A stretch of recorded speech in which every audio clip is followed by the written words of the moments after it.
How are you? I'm good. I'm good. How are Okay, you? good. I'll just quickly go through the flow of today's presentation. Kim will be joining us shortly. I'm just going to Can you read. hear me properly? I can hear you properly. Yes, can you hear me? Yeah, slightly Okay. muffled. Slightly muffled. I'm just going to rename you with your college name and right after your name. Is that okay? Yeah, that's fine. Okay, super. So, do you have any slides to share today? Yeah, I have a video. I'm not sure whether it will work or not, but I have a 1.5 minute video, and I have a short presentation. Good. Don't worry. You can, because it's just you. Like I'm not going to stop you. Take your time. Go ahead and try the video. What I've done is, so this is going to be the basic flow of today. I'm going to introduce myself. I'll introduce you. I will put the QR code up, and I'll just explain to the attendees that if they have any questions throughout the webinar, they can just put it in the Q&A box at the bottom of in your Zoom screen. Kim will be collating the answers and messaging me, so you don't need to worry about questions and stuff. And then I'll hand it over to you. I'll turn my video off, and you can present. Show your video if it works, all well and good. Otherwise, you can just present. I don't think videos are normally a good idea on Zoom, but it's your call what you want to do. After which, I'll ask you some questions that we have some pre-planned questions, and I'll integrate questions that the audience has, and we'll just work that way. Sorry, but I have about 5-6 minutes, right, as per the instructions. Yes, but you can speak. You can speak for 20 minutes, 15-20 minutes. It's fine. Don't worry about it. You don't have to. Don't worry. There are enough questions. I'm sure. Whatever works better, because I think a short version will be good. Fine. No just problem. keep talking continuously. It gets a bit boring. That's fine. So I will, whatever works for you, Dolan, just as much as you want. Yeah, so I will. A short overview of Kings in 4 or 5 slides, and then you can take over and ask me questions. Done. Don't worry about the chat box or anything. I will manage that. Okay. All right. Okay, just give me 1 second. I'm just gonna find out where Kim is, and then I will. Well, I share my screen, right? That's all I have to do in terms of. Right now, I'm gonna share it. I've got your presentation on. I've got mine on. Hold on. There we go. And then you can share your screen after I finish introducing myself and you and all of that. Okay. I'm just going to find out where Kim is, and then we can start broadcasting. And then we'll obviously wait till 7 before we start, because that's just fun. I'll just ask you a few questions after we broadcast, like, hey, what's the situation? Are there any students at King's College and stuff? And just have a normal chit chat, and then we can get started. Let me just find out where Kim is.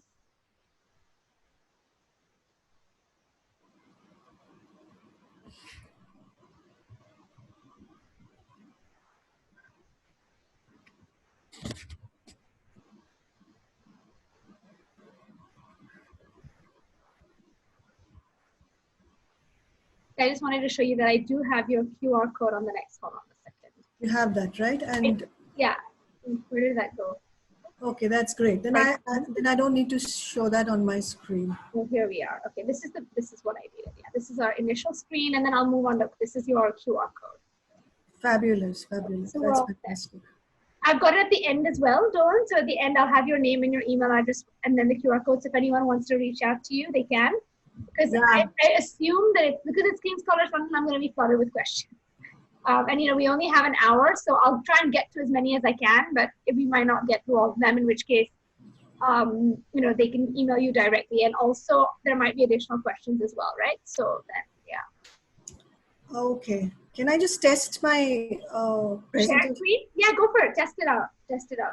Where's Kim?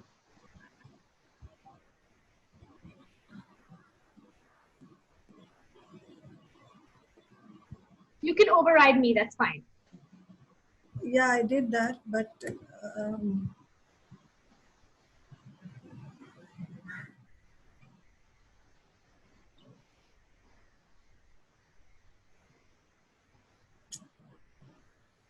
why isn't it coming up?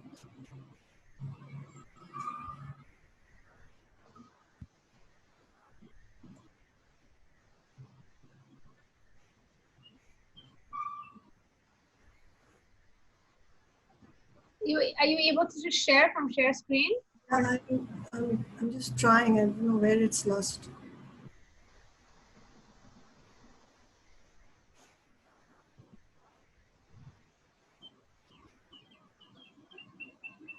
So if I put it like this.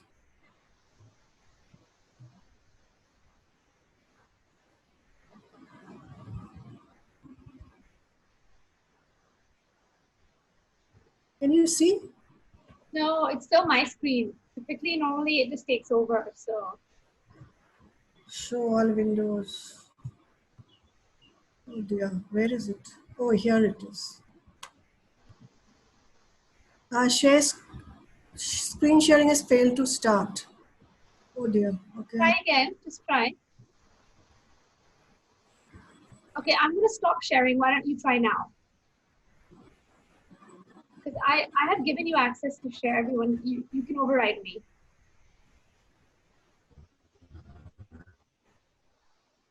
Okay. Yeah, it's just that the internet connection is unstable. Oh my God. It's just not coming.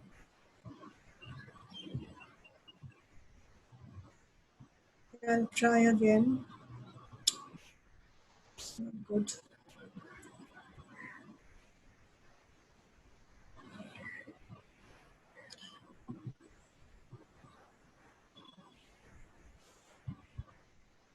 So should I send you my this thing and Yeah, you can email it to me. I can email it to you, right? Because why We should isn't it start. We coming have a up? minute left. We need to get on. I don't know why it's not coming up. So I'll quickly send this to you. Kim, are you joining? We have a minute. I'm so sorry. Sorry? I'm so sorry. I thought it was at 7:30. No, no problem. Just join and then I'll broadcast. Okay, I'm getting Okay, bye. Sorry. What's your email ID? Namisa.mehta@theredpen.in. I'll just type it in to you. Hold on. We better get. Wait, hold on. Namita? Namita.mehta@theredpen.in. Okay, there we go. I'm going to broadcast, okay, and then I'm just going to wait for a minute. So now the minute it won't be available to the audience. Is that okay? I'm broadcasting. Yeah, sure. Why it's not? Why can't I select? Hi. Hi. Sorry. We're broadcasted, guys. Okay. Good evening, everyone. Thank you so much for joining us for this evening's webinar with King's College London. Dolan Mitra will be speaking about King's College London. Just give us a couple more minutes as more attendees join us.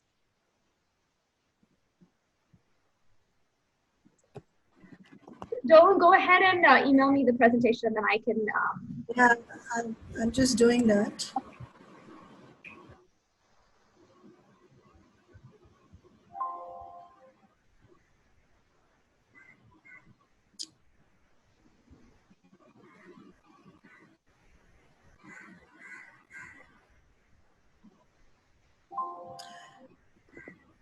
Oh, it says the file is too big. The file shouldn't be too big. It's a short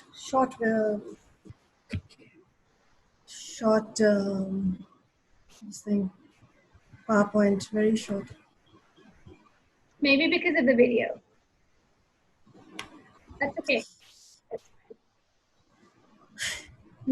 I don't know what's wrong. How's the situation in the UK, Dolan? Are there many international students on campus? Are there many international students? Sorry, what? At King's College, or have they all left? Are there many? No, we have 2,000 students still in campus. Wow. Okay. So yeah, I mean, we asked them to. We did ask them to leave, but they don't want to leave. Okay. Yeah. I guess also some of their home countries, it must be shut and difficult to get back now. Okay. There we go. It started working. Yeah. So yeah, let me share first, and then okay. Now I'll just. I've stopped it because. Yeah, that's fine. You can do it later. Yeah, I know, because I need to show the.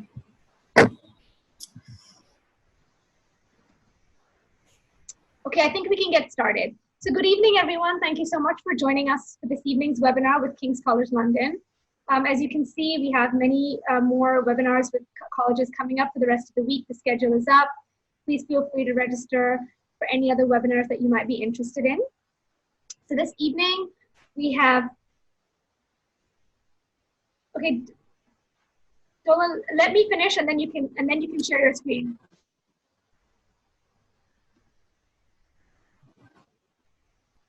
Sorry. Okay. That's okay.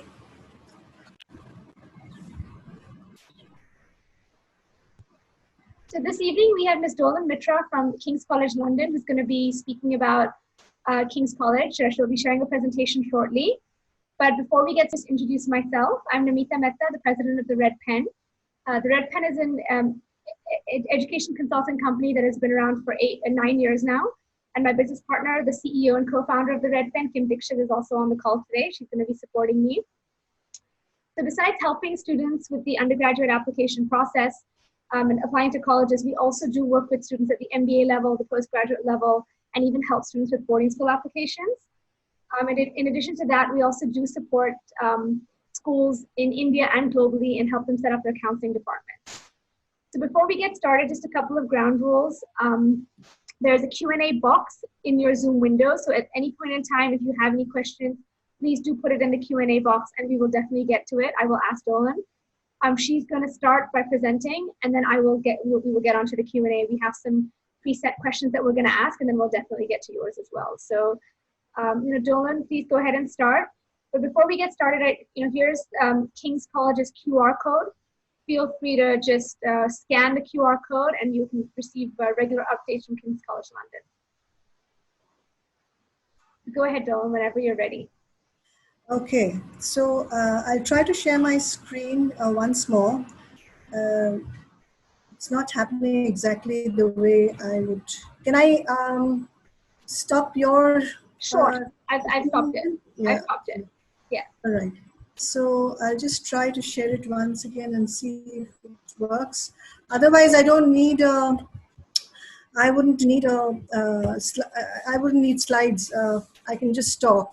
That's Sure. fine with me. But I'll just make one more attempt to share the screen.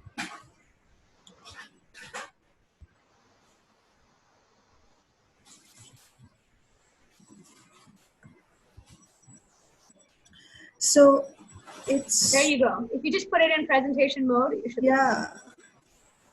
Should work now. Yes. Yes, it has worked. There you go. Yeah. Very good.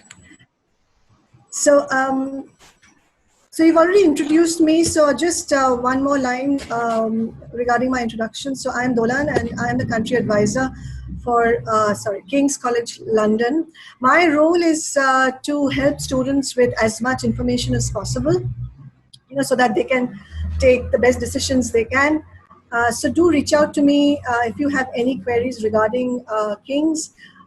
Of course, during the session, I'll try to answer as many questions as possible, but beyond the session, of course, you can mail me or even get in touch in various other ways. So I would like to give a very short overview of King's, and we'll mainly concentrate on the question and answers aware of King's. We are a pretty old university. We were started in 1829, so that makes us 190 years old. We are the fourth oldest university in England, and we're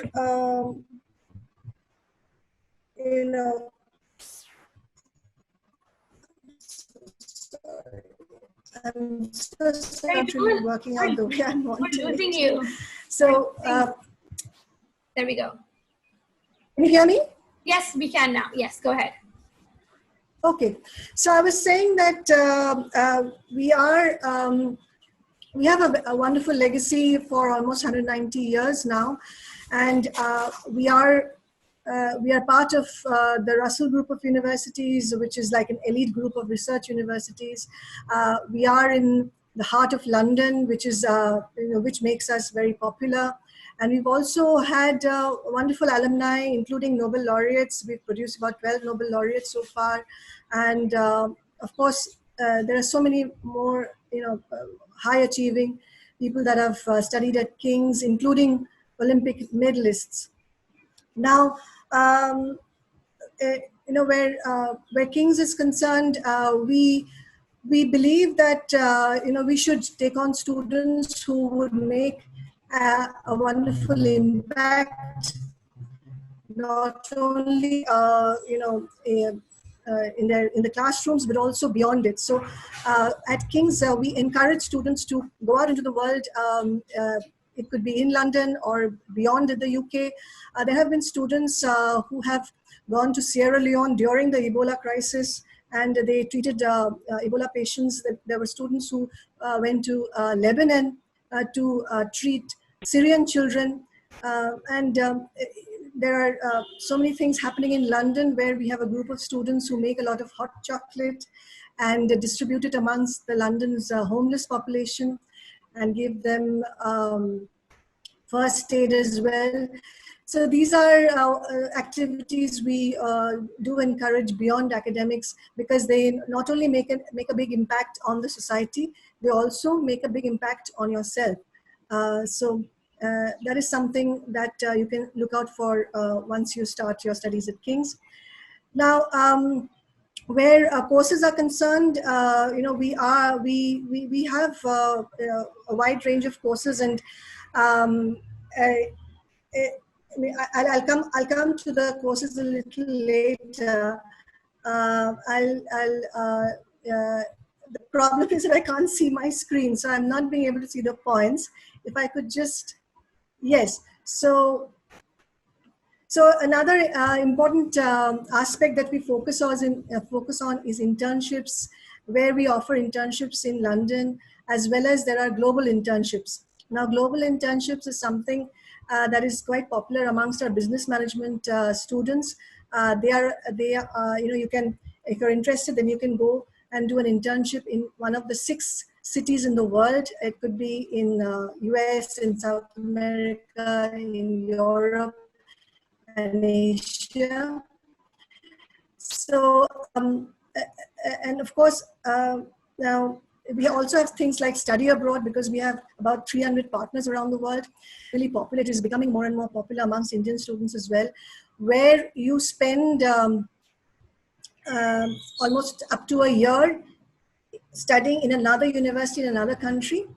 Now, you can spend a year if it is part of your program.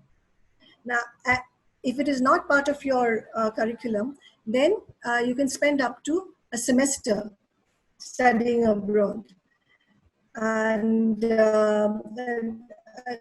these are things really open up and make them more mature, and they develop skills after by employers. So I just look out. Right. So another point is about research that I wanted to talk about.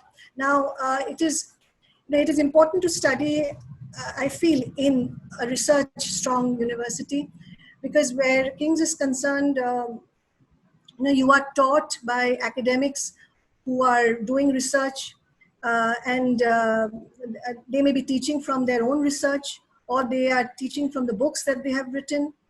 Now, whenever a university has strong research ecosystem, then the courses also become that much more enriching, because you learn from the best and you learn the latest, right?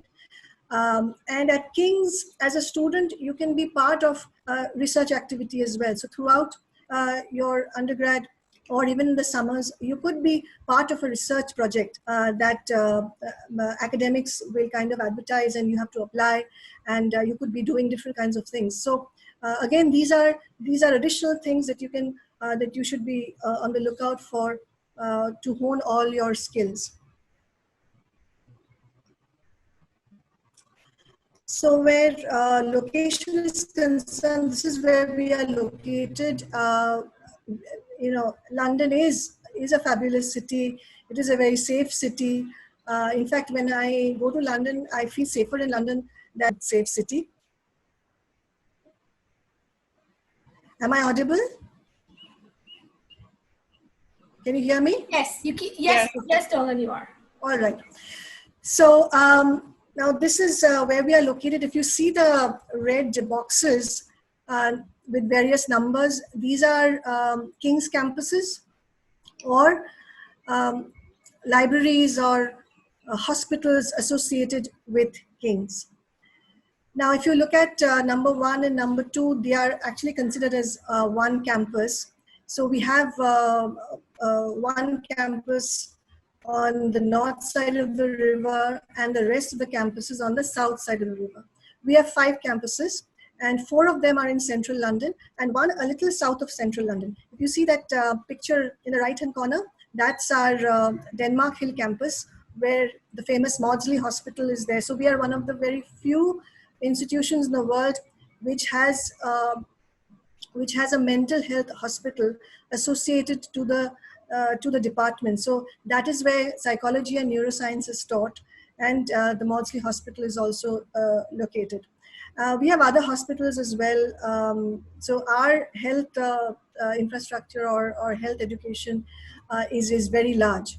Now, if you cross the river and come to number 10, that's our Waterloo camp, where these cohort nursing, life sciences, social sciences and all.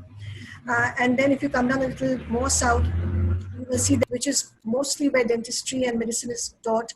And then if you go a little further south inwards, you will find King's Guy's campus, which is again another medical campus where life sciences is also taught along with medicine and dentistry. See, from the graphic, it looks very spread out. It's not really that spread out because from 1 and 2 to number 10, if you cross the Waterloo Bridge, it takes you about 10, 12 minutes. And again, from 10 to 15, it takes you about another 10, 12 minutes.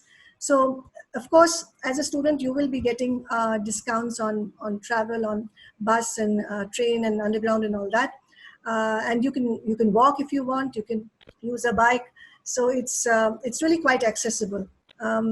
So from the graphic also, you may get a sense that we are literally surrounded by the very best that London has to offer to the world. So all the blue boxes are places of importance. So there are organizations or institutions which are extremely important. For example, the House of Parliament. Then there's Royal Courts of Justice. There's Shakespeare's Globe. There's the St. Paul's Cathedral, Tate Modern. There's the Financial District. So all these, most of these, institutions, we also have a connection with. So we have connections with institutions, let's say like the Royal Courts of Justice or the British Film Institute.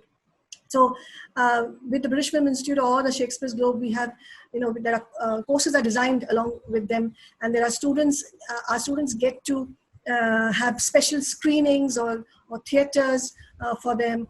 Or with the banking sector, we have a wonderful collaboration with HSBC where we are teaching a particular course at the master's level. So HSBC actually proposed that we should start this course with their input because there was such a need for such professionals. So our connections are very strong, and there are numerous connections.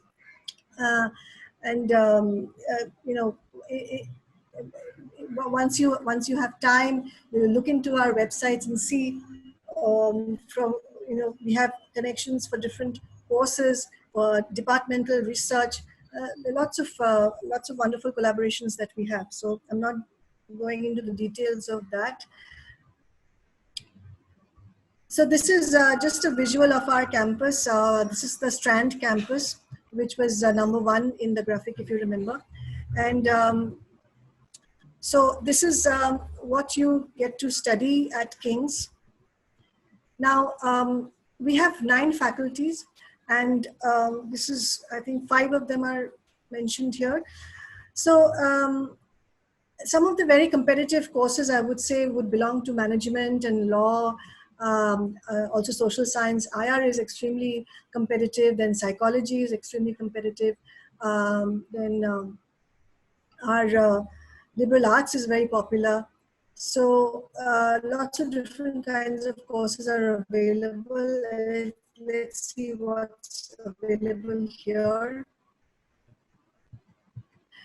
Right. So now we offer our dentistry is the largest in the world as well. Okay. Can I get another heads up that I'm audible? Yes, Dolan, you're audible. Sometimes Fantastic. it becomes a little wavy, but you're fine. Go ahead. Okay. So so a lot of, see, I've not put up all the courses here. There are lots of courses. I think almost about 200 courses or so in the undergrad,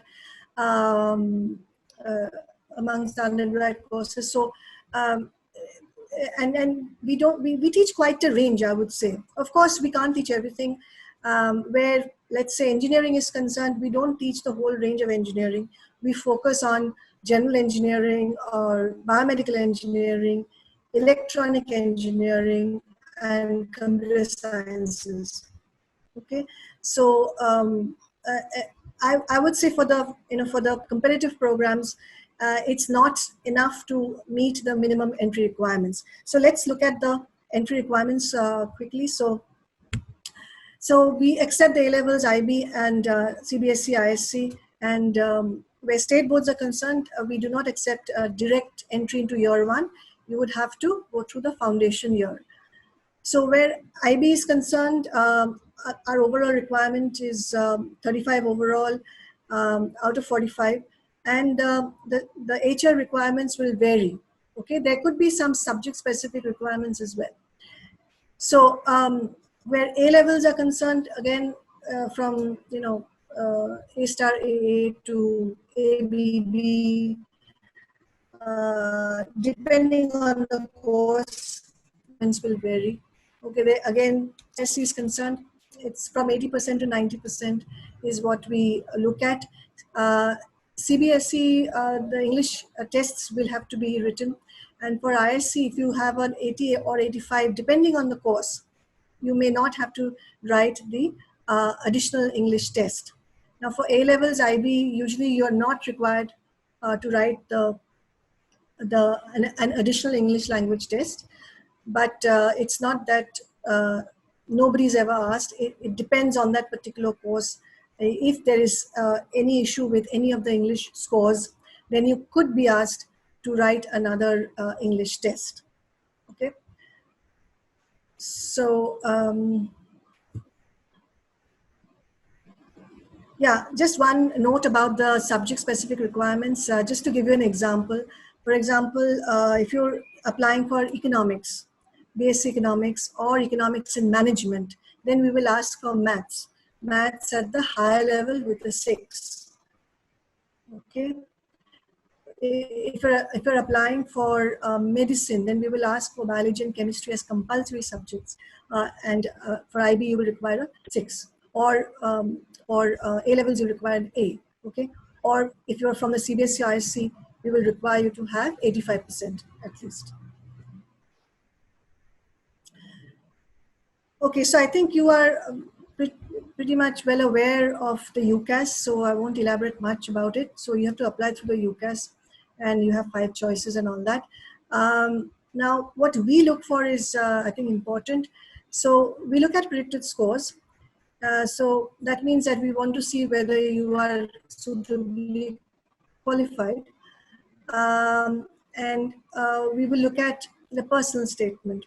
So personal statement is a very important aspect of the application where King's is concerned, especially for the competitive programs. So competitive like management or law or IR, psychology, computer science. These are all competitive programs, and there are other competitive programs as well, and there are other courses where the personal statement, even if it's not a highly competitive program, the personal statement is very important. Okay, let's say BA English. BA English, we don't get that many applications from international students, but in comparison to management, that is, but the essay is very important. Okay, so we also look at 10th scores.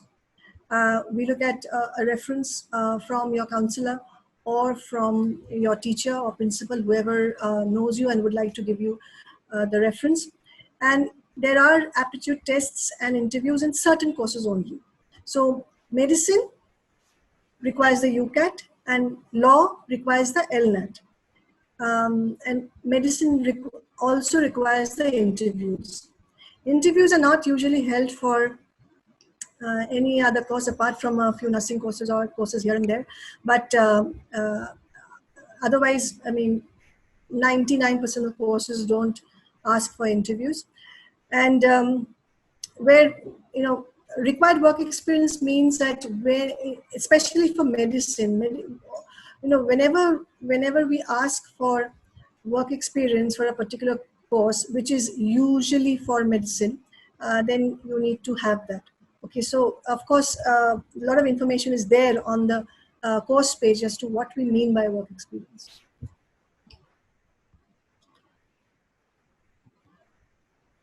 Right, so I just wanted to tell you about the summer programs. Summer programs are also available. This year it's going to be online. Okay, and we have extended the application dates a bit. So just have a look on the slide.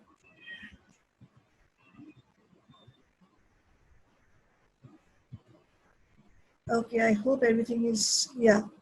So your deadlines are 15 June for session 1 and 29 June for session 2.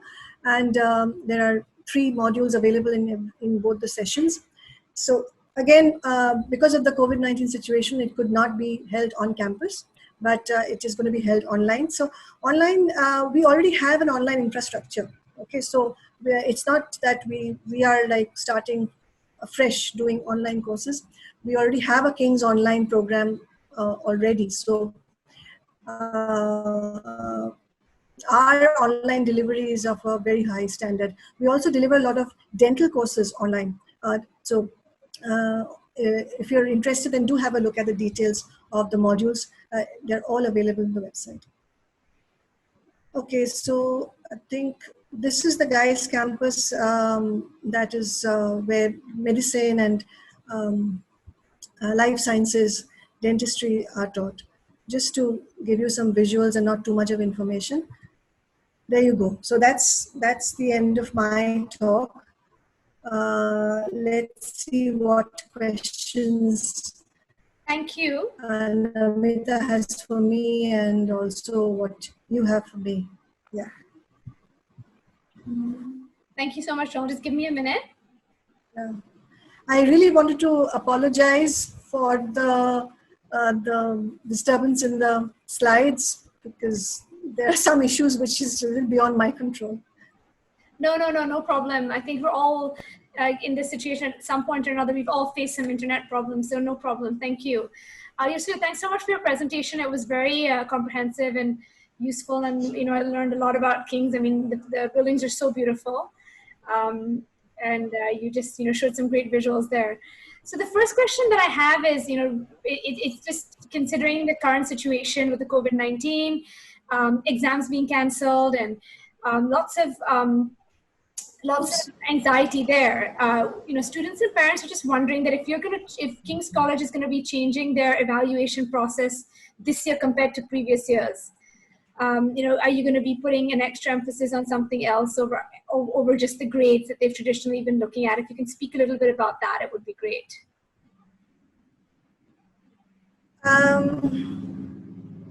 So this year, you're talking about this year, right? Yeah. So, yeah, this year has been unprecedented for sure.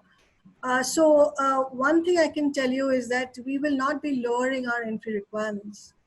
So our deadline was 15th of January, and some of the courses have remained open for some more time, and some are, and a few are still open. So, but where entry criteria is concerned, it will not be lowered. It will be the same entry criteria.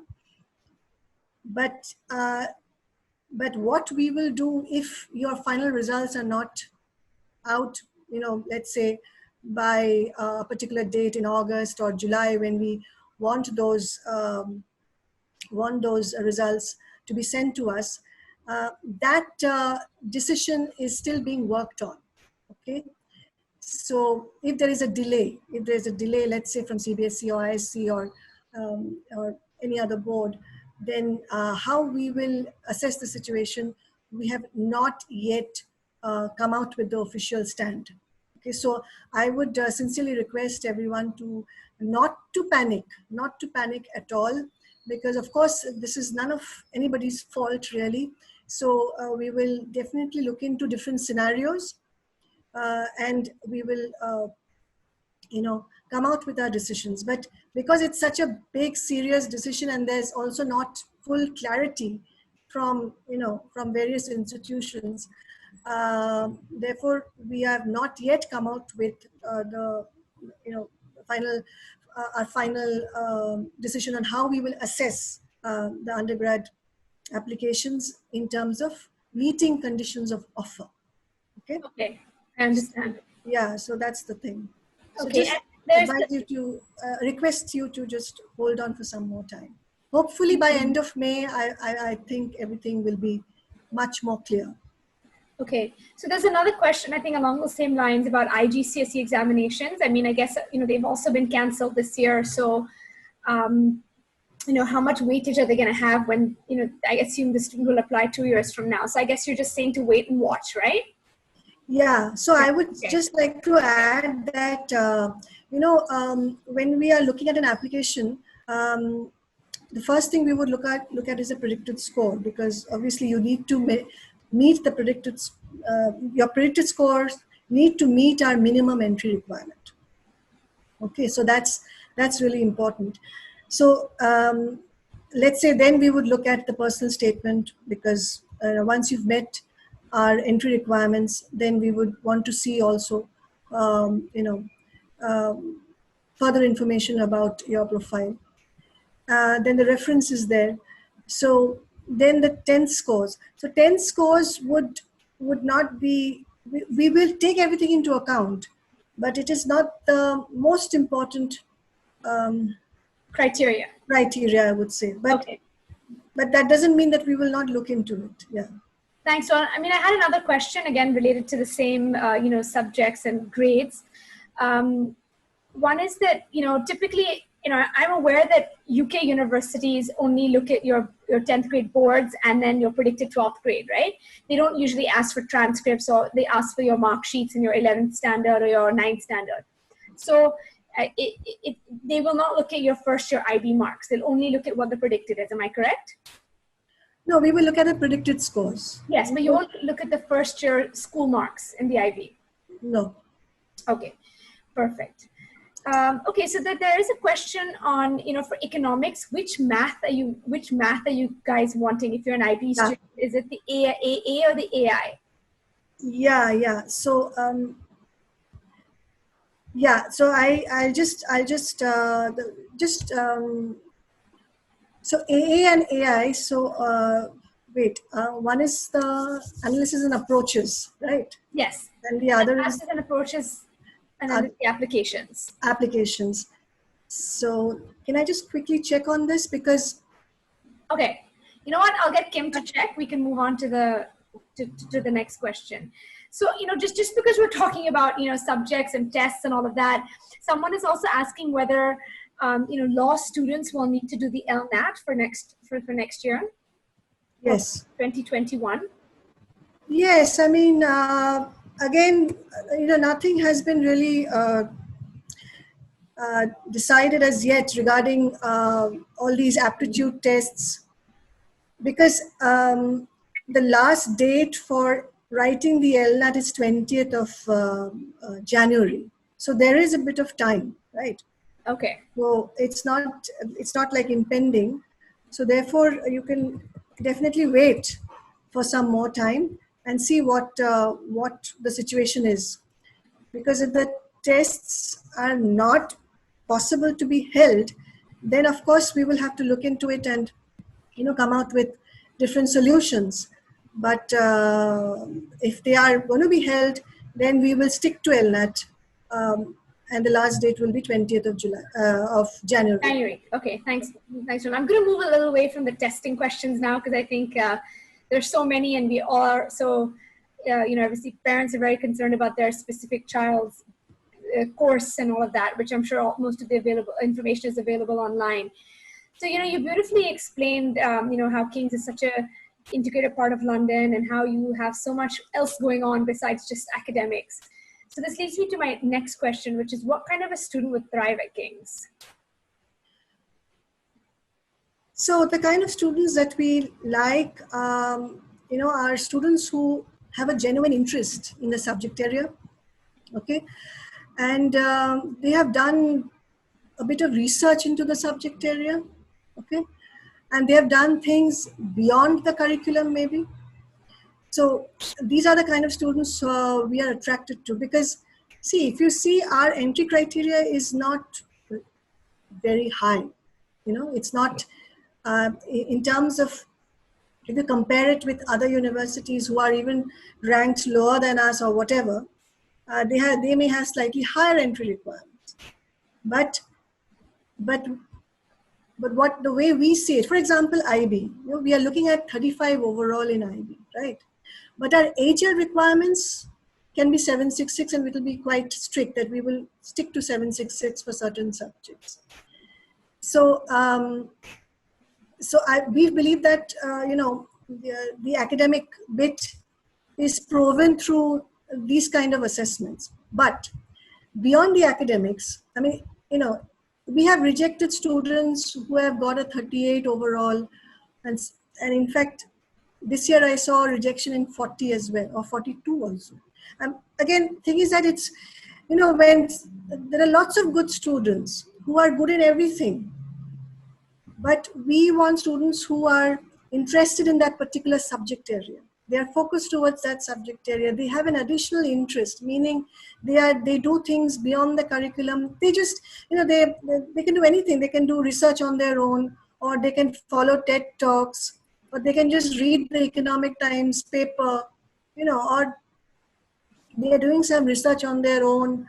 It doesn't matter. It doesn't matter what, it may seem a very, small activity, but it can be of a lot of value, right? And so just be passionate about your subject, basically. Yeah, you have to be passionate about the subject area, and you have to do things which give you insights into those subject area, or give some perspectives, right? And then that is a kind of student we prefer. That's why our personal statements are so important. Of course.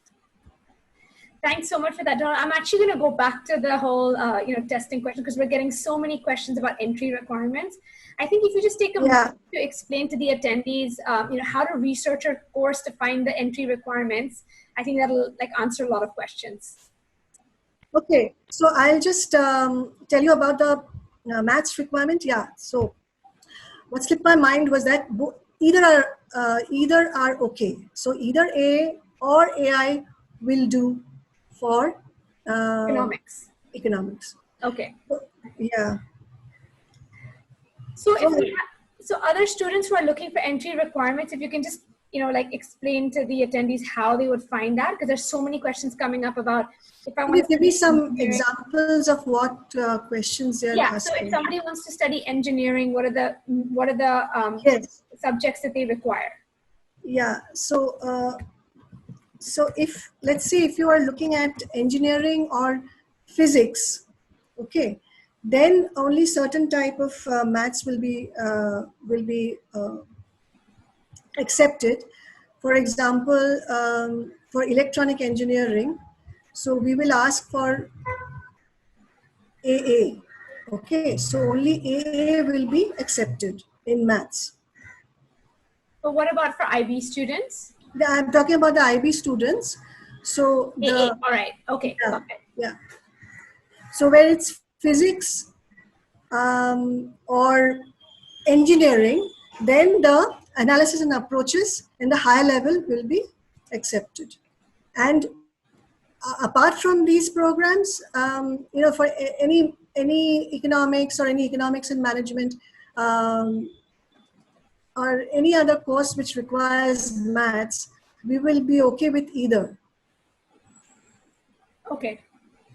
All right, perfect.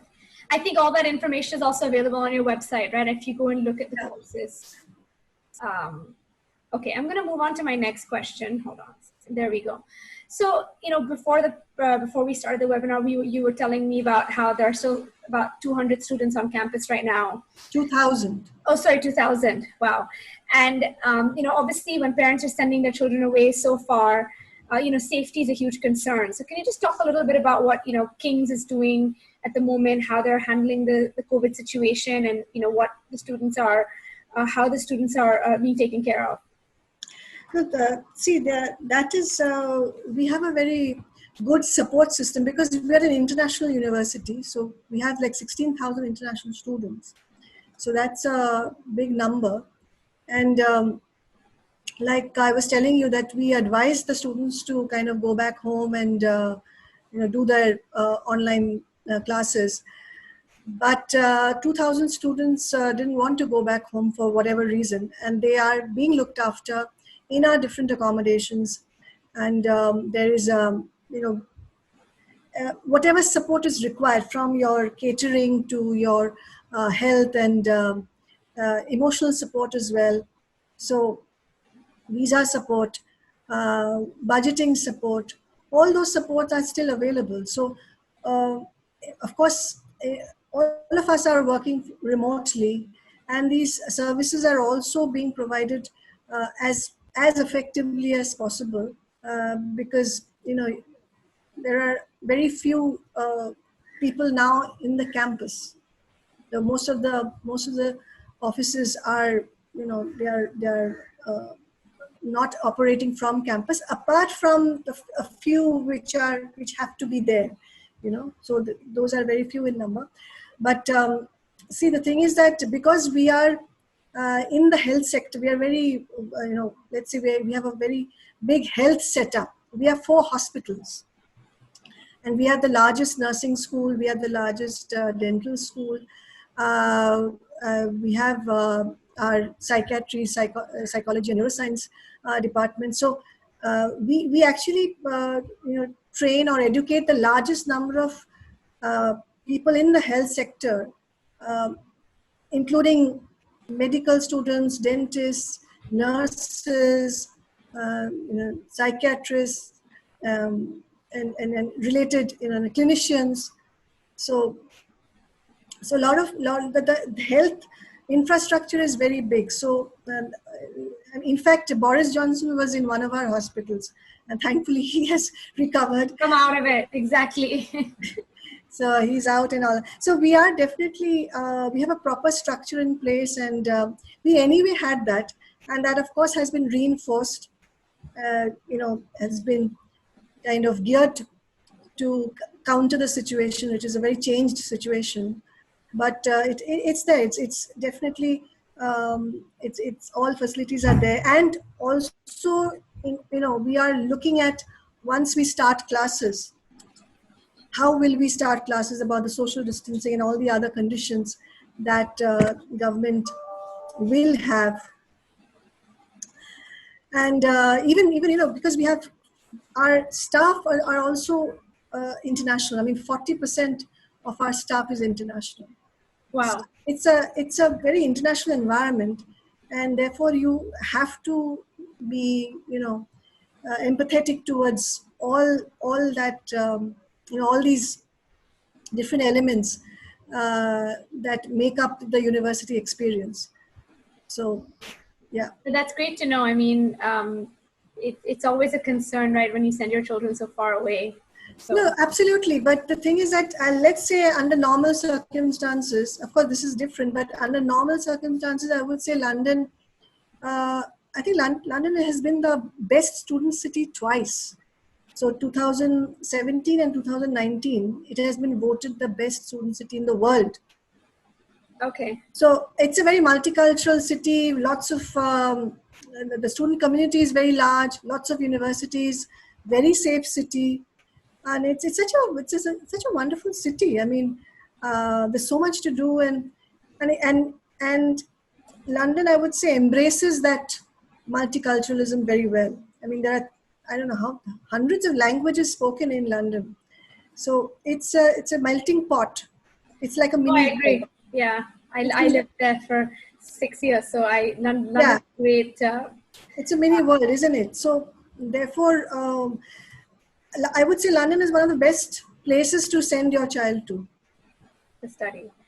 So, just taking on from there, what is the best way for prospective students to learn about the student life and on-campus experiences? I mean, are there any ideal resources that you would, direct prospective students to besides obviously just the website? If you can share that I'm sure. No, yeah. So of course the website has, a wealth of information, but you can also be in touch with our current students through Uni Buddy chats. So a lot of parents and students want to be in touch with current students. They want to talk to them, but we can never share their contacts because of the GDPR rules. So that's not allowed. So therefore, we have come up with the Uni Buddy chats, where students who are currently studying can be approached through the online chat feature.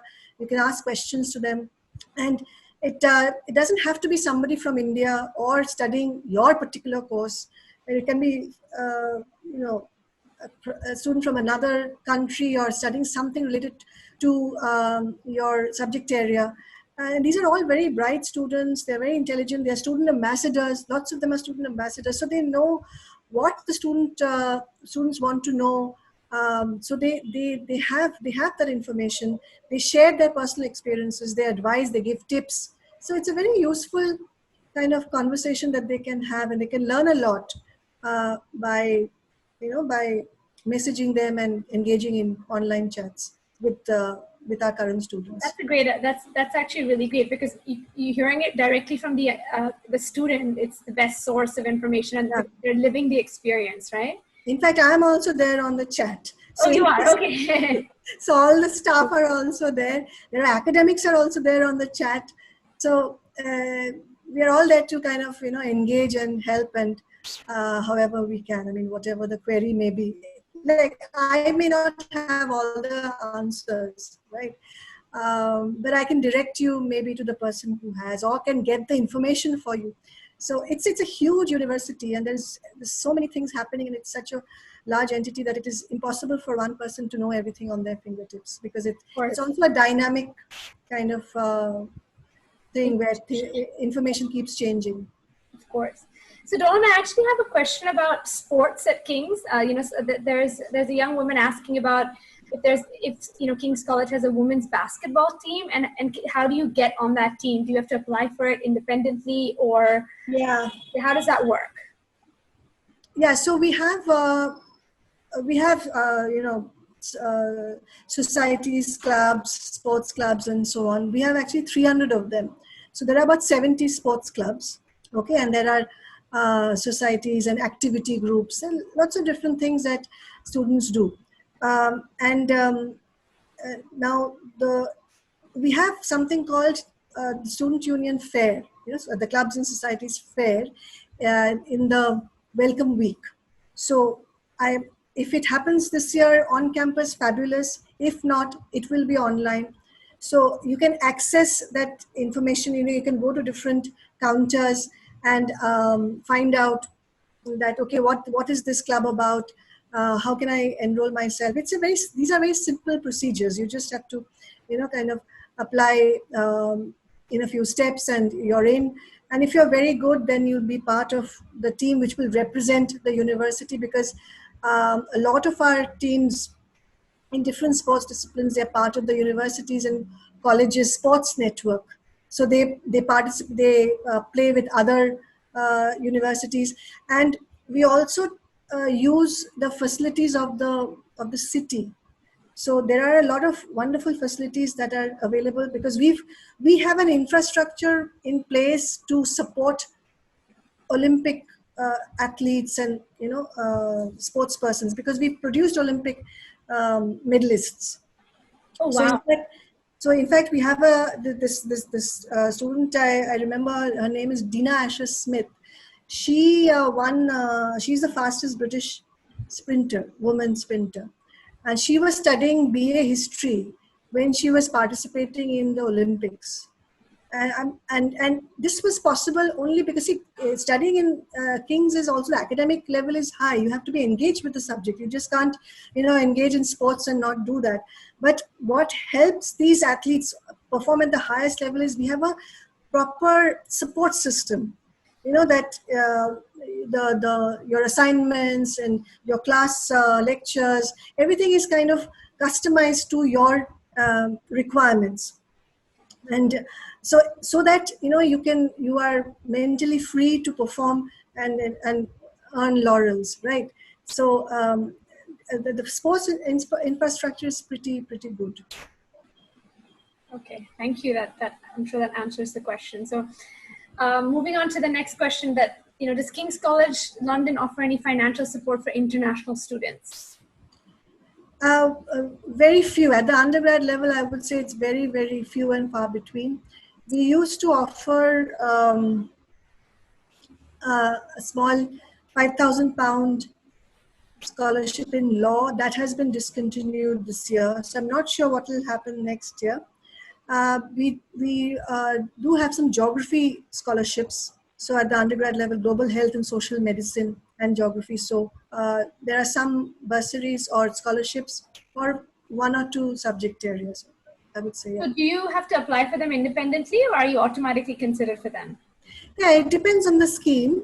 Some you have to apply separately, and some you are assessed automatically. So if there is an additional application that you need to do, then the website will clearly have a link which will have a form which you have to fill up and you have to submit it.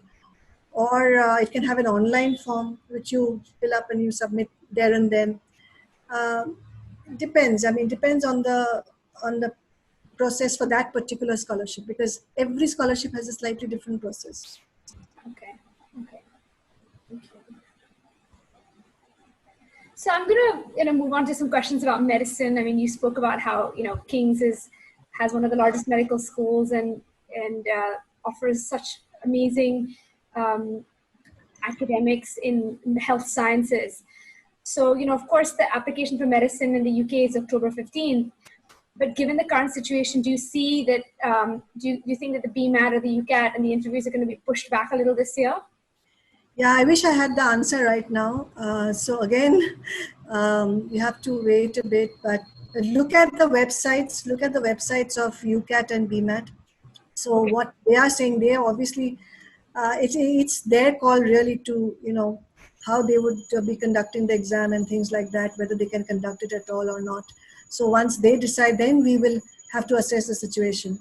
So I think it's best to follow updates from UCAT. Now we accept the UCAT, so for us UCAT is important. And interviews, yes.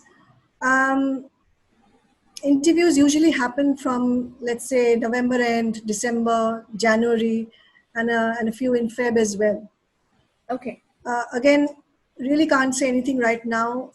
I'm sure the admissions is working on all these very tough questions, because the problem with King's interview session is that it is an MMI. So these are multiple mini interviews. You move from one counter to the next, and it's bit like timed from one counter to the next. And there are 6 multiple MMIs back to back. And because there are 6 of them, there are 6 academics involved. So therefore, we can't really have it through Skype. But as per the current structure, and I'm not sure what's going to change and how it will change as yet. Okay, Dolan, there's a student who's interested in veterinary science. So we don't offer vet science. You guys don't offer vet science. Okay, fine. And there's actually a graduate program question. I'm going to ask that because it is related to the health sciences as well. Please, can you tell us a little bit about the research program for pharmaceutical, the graduate program in pharmacy? Research program, PhD. Yes. So PhD is something that you will have to. It's a different kind of application altogether. Okay. So you have to look up the research pages and see which academic is doing the research that is matching with your interest, right? And then you have to write to that uh, uh, potential supervisor with your research proposal, a short research proposal. And if the supervisor is happy to supervise you, then make the application. I mean, you can still make the application anyway, but the chances of being successful is going to be less. Okay. Or you could also look out for funded projects. There could be one or two funded projects depending. I mean, every year it varies a lot. So, and then it comes up and goes and things like that. So you can look at the funded projects that will be advertised. If there is something which is matching your area of interest and it is funded, you can apply for it. In that case, you don't have to write to the supervisor. Thank you, Dolan. So, I'm actually going to ask you about the liberal arts program that you guys offer at King's College. I mean, it's unique. It moves away from the standard, focus in depth into one subject, which is the whole ethos of the British education system. And I think you guys are one of the pioneers in starting to offer something like this liberal arts program that is the USP of the US universities. So, can you just tell us a little bit more about the one that you offer at King's? Yeah. Yes, it's called BA Liberal Arts, but it's still different. It's still different from the US style or the US philosophy of liberal arts. So our liberal arts is not as flexible as, let's say, a US would be, because our focus is on some arts and humanities and some social science subjects. So you will see that in US liberal arts, psychology is very much a part of the liberal arts offering, but not at King's, because psychology for us is a science, right? So how we offer it is that in the first year, you do various, aspects of liberal arts, of the different majors that will be offered later. Okay, and then you take a call in the second year or at the end of the first year from the different majors that are available. So you select, so when you're doing the majors, you can continue to do a few minors as well, right? So let's say, I think about 11 or 12 majors are now offered, from history to political science to music to some languages. There's, what else is there? English, so comparative literature, yeah. So there are quite a few options now. Now the thing is that what makes us good at liberal arts is that we have been teaching these individual liberal arts subjects for, let's say, almost 150 years. So we are specialists in these individual liberal arts subjects. So it's not like you are learning in a very superficial way about these, when you're majoring on a particular, subject area. Because we have been researching, I mean, the people who will teach you, they'll mostly be researchers. They may have been researching for years on that individual module or on an individual strain of liberal arts. So therefore, the quality of those majors are very high. And even the minors, because, I mean, basically the quality of the course is going Very to be strong. Yeah, of course. You're just offering it combined, right? And allowing them to kind of... It's more flexible. So it's one of the flexible courses, because UK is not that flexible in terms of course offering, right? So you need to be kind of clear that, okay, I want to do this course, or I want to do that course, or this subject area, or that subject area. So you don't have, because it's a 3-year program mostly, you need to be kind of sure, okay, I want to do a history, or I want to do an international relations. You can change, exactly. Yeah, therefore you do a BA in international relations or a BA in politics. But in the liberal arts course, there is more flexibility given. So it is one course where there is an element of flexibility. But just within the arts subjects, right? Within the arts and social sciences a bit, yes. But not like a science and a language. No, we don't consider, we don't fall into that definition of liberal arts. Okay, fair enough. No, I understand. Okay, we actually unfortunately don't have much time left, so I am going to move on to my last question, Dolan, which is, what piece of advice would you offer to international applicants at the moment, given the situation? Parents are anxious, students are anxious, so if you could just share. So those who have applied or those who are holding offers? You can give it to both. So those who are holding offers, don't panic, okay? I know you all are very concerned. Parents are worried, students are worried. Exams are cancelled, postponed, and so many other things. So information will come out. I know it would be lovely to have all the information straight away, but do appreciate that it's a very big university. We are looking at 185 different countries from which international students come in. So every country has been affected, and we need to be as fair and rational as possible, so that we are taking on students with the right background, and we are not kind of being unfair on anyone. So all that. So it's not an easy decision, and we are working on it for quite a few weeks now, and hopefully things will become more and more clear in the upcoming weeks. So my advice is just wait and watch, hold on to your concerns, and it will, things will work out. And those who are planning to apply, well, there are very few courses which are still open, I would say, because most of the courses they have closed. They have closed. So I would say, if you find something, because I was checking the other day, I saw the digital culture is open. So in case you're interested in a course like, say, BA Digital Culture, then possibly you can still apply. Okay, but we have something called clearing from July onwards. Also, what courses will be available on clearing will be can be seen through UCAS. So most of the competitive programs don't really come up for clearing that much. So let's say a business management or an economics and management or whatever, or even a psychology. Even if it comes up in clearing, we will look at the very high achieving students. Okay. So, Dolan, the clearing normally happens in August, right? After A-level results are out?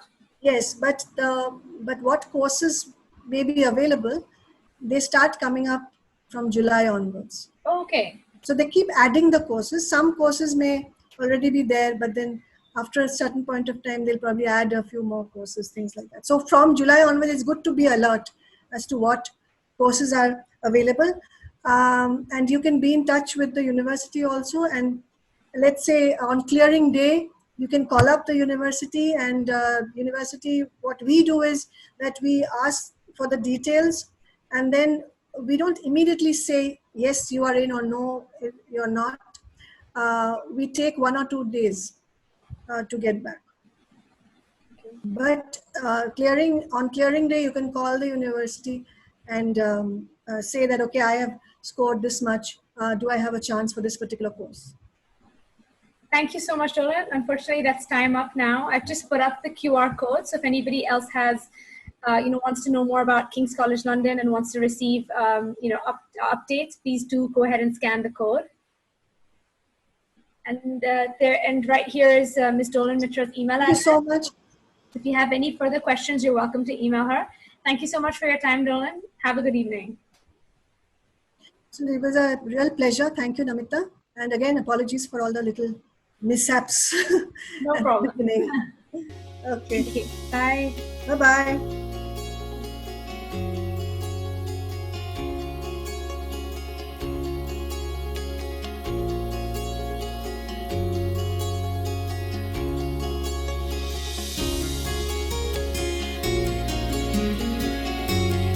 Thank you.